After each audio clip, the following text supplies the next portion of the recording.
Ángel Quintana Paz, muchas Hola, gracias ¿qué tal? por aceptar la invitación a este Cinglao en Salamanca, en tu casa. Sí.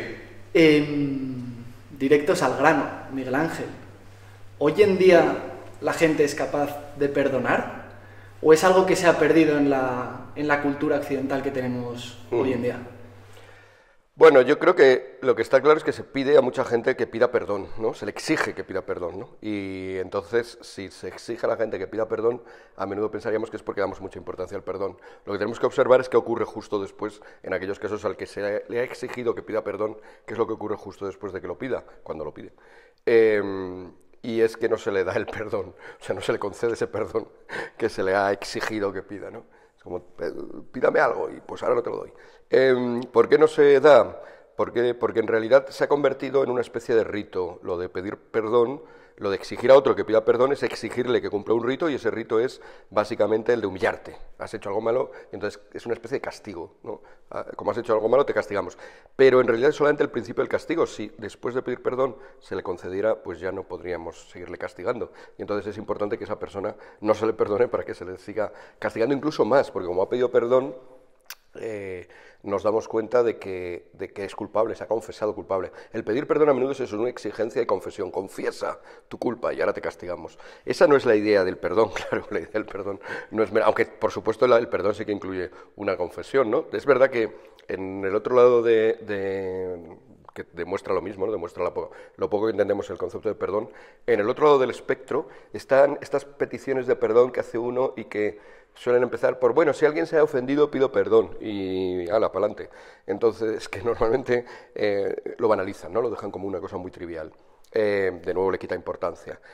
Una buena petición de perdón tiene como 3 partes, y una de ellas es esa, la que decíamos antes, la de sí, es verdad, incluye una confesión, lo he hecho mal.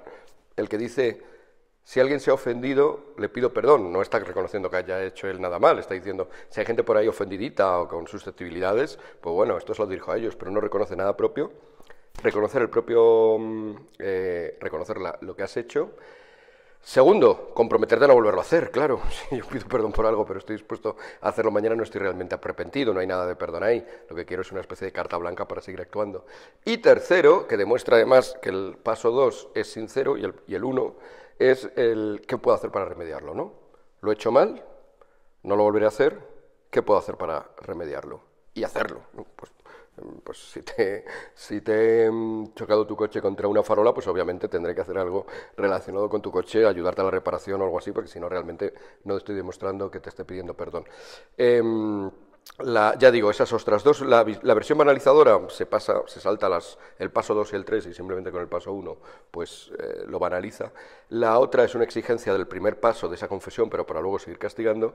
Y esto es así porque efectivamente el perdón cancela de alguna manera, es una manera de cancelar la violencia social. La violencia en sentido muy amplio, la frustración, que sentimos todos en una sociedad, bueno, pues porque lo que se lleva a uno normalmente no se lo lleva a otro, y porque este me hizo aquello y todavía no me ha pedido perdón, y vamos acumulando en general resentimientos o odios incluso, y una sanación perfecta de todo eso sería el perdón. Pero hay gente que ante esa situación de resentimientos y odios y de agravios, sobre todo en los últimos tiempos, ha decidido que lo más útil no es sanarlos, sino aprovecharlos, ¿no? Rentabilizarlos, erigirte en representante de los agraviados, o a veces es verdad que un propio agraviado adopta esta postura, y es lo que en inglés llaman los grievance studies, ¿no? Los estudios de agravios, y sacar tu agravio para exigir cosas a los demás, exigir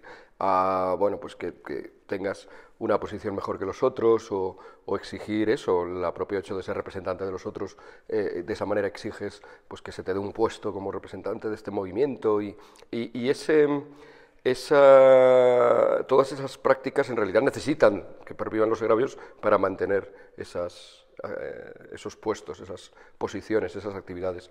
Mientras que en ese sentido el perdón es bastante enemigo de todo esto, ¿no? Si nos perdonáramos los agravios, que por supuesto existen, insisto, o sea, no estoy negando que existan motivos de ofensa, motivos de sentirse agraviado, motivos en los cuales se ha discriminado y se discrimina a la gente, motivos en los cuales se prescinde, claro que existen, pero que la perspectiva de eso sea simplemente mantenerlos para alimentar ese resentimiento social y darle la vuelta a la tortilla. Normalmente lo que se presenta básicamente es que el grupo agraviado empiece a dominar sobre el grupo que le agravió, que le oprimió o que le oprime. Ese darle la vuelta a la tortilla no es el perdón, ¿no? En el perdón no se dan vueltas a las tortillas porque en el fondo pues estos que se quedan abajo crearán resentimiento y a su vez se dará la vuelta, lo cual le vendrá muy bien a los del agravio inicial porque tendrá más motivo otra vez para sentirse agraviados. Es un círculo muy, muy, muy vicioso. Claro, porque lo que a mí se me venía en la cabeza cuando escuchaba lo que comentabas es precisamente eso, que en el momento en el que tú buscas el bien común de la sociedad en su conjunto, de todos los individuos de la sociedad, ese concepto del perdón que iguala, ¿no? Que al final es el perdón más genuino, por decirlo de alguna manera, es necesario cuando tú ves que es lo que comentabas, ese perdón como algo que mantiene esa dicotomía entre agraviado y agraviante. Ahí no estamos ejerciendo el perdón como tal. Sí, es el agraviador o el agraviante, de hecho eso, al pedir perdón, certifica su puesto. Claro, entonces lo perpetúa. Es esa vuelta a la tortilla. Claro, yo creo que eso es algo que todos experimentamos quizá en nuestro día a día, que el perdón genuino es aquel que elimina todas las diferencias entre esas dos personas. Claro, hoy en día también se habla mucho de precisamente lo que comentabas, de esas minorías que están por encima o que mantienen esa sociedad de poder. Sin embargo, ¿tú crees que es mejor una sociedad en la que se viva un perdón genuino y que elimine esas diferencias entre agraviado y agraviante, aunque la concepción del perdón que hay actualmente lleve a los agraviados a, en un afán de, como justicia, mantener su posición de poder frente a los que les han ofendido previamente? Sí, yo no lo diría que es justicia, porque la justicia es dar a cada uno lo suyo y ahí lo que se exige es que ese dar nunca se acabe, es infinito, se propone como una tarea durante el resto de la historia de la humanidad, o sea que no lo llamaría justicia, es más bien, venganza, ¿no? Revancha, si no queremos utilizar un término tan fuerte como venganza. No es lo mismo la revancha que la justicia, la revancha o la venganza es una forma baja de justicia, es verdad que aquel que hizo algo, pues yo se lo devuelvo, pero no lo equipararía con lo justo. Lo justo tampoco es obviamente olvidarse, insisto, tampoco es simplemente hacer como que no ocurriera. Hay que hacer como que no ocurriera, esa es la paradoja del perdón, ¿no? En cierta medida es muy difícil de definir el perdón, porque tienes que hacer como que no ocurrió, aunque sabes que ocurrió. Si lo has olvidado de verdad, no estás perdonando, simplemente, si tienes una memoria simplemente de pez y no te acuerdas, no has perdonado nada. Sí, es de estas cosas humanas que Derrida, por ejemplo, como pensador, decía que no existía el perdón. O sea, que o bien perdonábamos a la persona en el momento en que lo estaba haciendo y no podíamos perdonarla, porque entonces si la perdonábamos es que no nos estaba afectando, y si no nos está afectando no tengo nada que perdonar. O bien la perdonábamos en un momento posterior, pero en un momento posterior siempre podíamos engañarnos pensando, bueno, ya no es el mismo que me lo hizo. Por lo tanto, tampoco estábamos perdonando realmente a la persona que me lo hizo, sino a otra, ¿no? Y bueno, deconstruía todo, porque es el filósofo de la deconstrucción, deconstruye la idea de perdón y al final no existía el perdón. O sea, que de alguna manera ya era un preludio de lo que tenemos ahora, o sentó las bases de lo que tenemos ahora. Entonces, es verdad que es paradójico el perdón, y en eso Derrida tenía parte de razón, lo hemos explicado también aquí, ese olvidar pero no olvido, pero aún así sí que es una propuesta, tampoco lo banalicemos nosotros, es decir, esto significa que hayamos vivido una civilización del perdón durante los últimos 2000 años en los que todo el mundo, cuando ha habido agravios, se ha perdonado y ha tirado para adelante.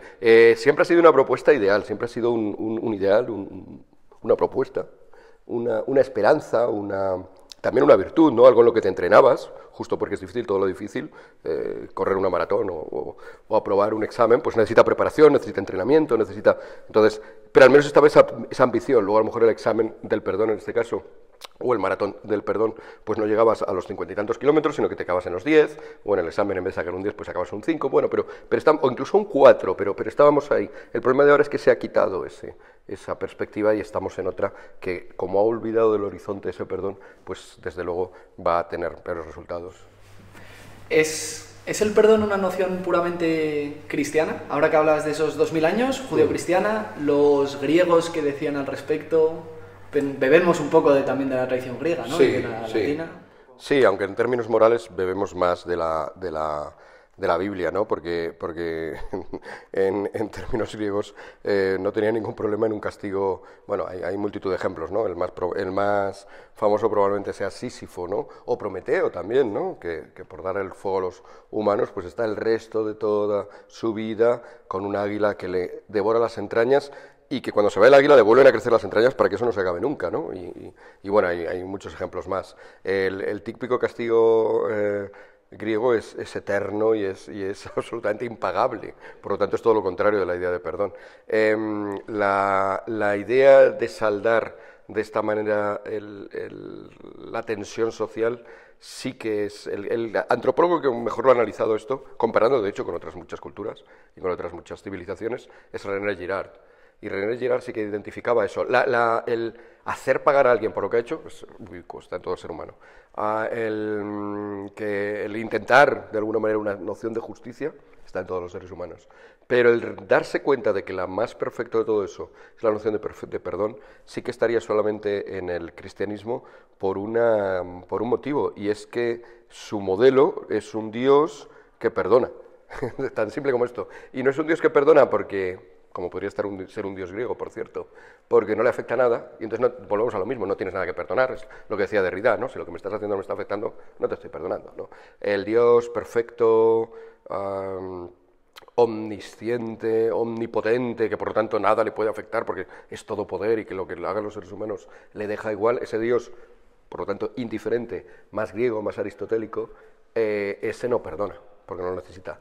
Hace falta un Dios que sí que sufra en sus carnes el mal de los hombres, que además lo sufre y en gran medida, y con una tortura jamás...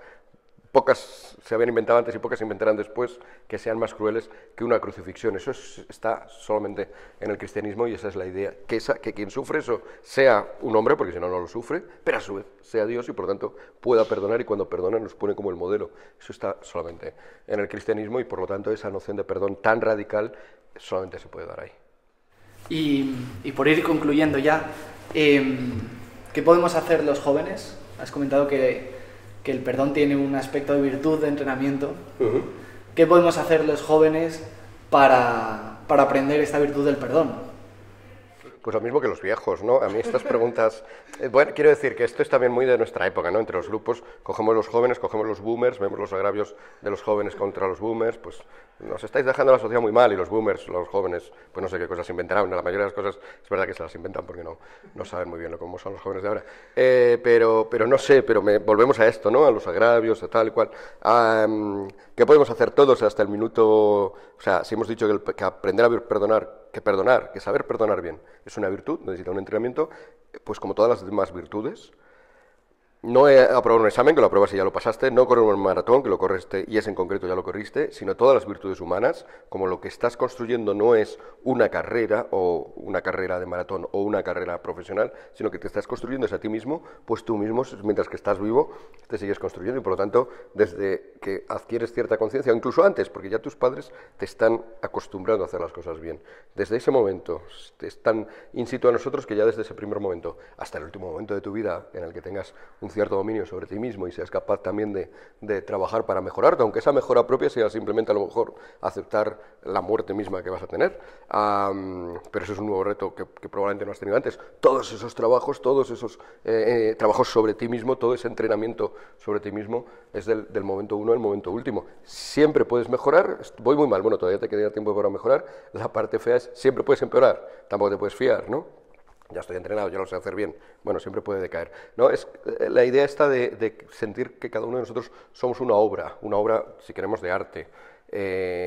Cuando pintamos un cuadro podemos ver, sobre todo si el cuadro ya va avanzado, podemos ver que está quedando bien, y es legítimo sentirse satisfecho de que la cosa va más o menos bien, pero la podemos estropear enseguida. Y al contrario, una obra que en principio podía parecer que no tenía ningún sentido, porque parecen solamente unos pintarrajeos, quizá al final, dándole un sentido final, de repente cobra todo sentido y decimos, mira, estoy conectando los puntos y de repente hay armonía ahí. Pues nada, Miguel Ángel, muchas gracias, muy interesante. Vale. Y pasamos ahora al cinglado, si te parece. Genial, fantástico. Muchas gracias.